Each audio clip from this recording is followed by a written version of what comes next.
இந்த கிறிஸ்தவ வாழ்க்கையிலும் சரி, உலக பிரகாரமான வாழ்க்கையிலும் சரி, நமக்கும் அநேக விதமான போராட்டங்களும் பிரச்சனைகளும் துன்பங்களும் அநேக விதமான நெருக்கங்களும் காணப்படுகிறது.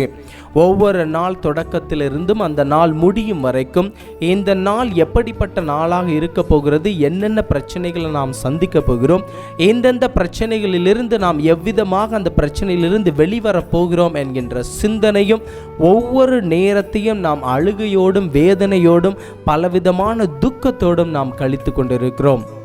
இப்படிப்பட்ட சூழ்நிலையில் வாழ்ந்து கொண்டிருக்கக்கூடிய நாம் நம்முடைய பிரச்சனைகளை மற்றவர்களிடத்தில் சொல்லும்போது அவர்கள் எப்போதும் நம்ம ஏளனமாக பேசக்கூடும். இவனுக்கு இப்படிப்பட்ட காரியங்கள் தேவைதான் என்று நமக்கு முன்பதாகவும் நமக்கு பின்பதாகவும் அநேகர் நம்மை குறித்து பேசுவதுண்டு. இன்னும் நாம் கிறிஸ்தவ வாழ்க்கையில் நாம் தொடர்ந்து ஜீவித்து கொண்டிருப்பதற்கு காரணம் அவர் நம்மீது வைத்திருக்கக்கூடிய அவருடைய கிருபை.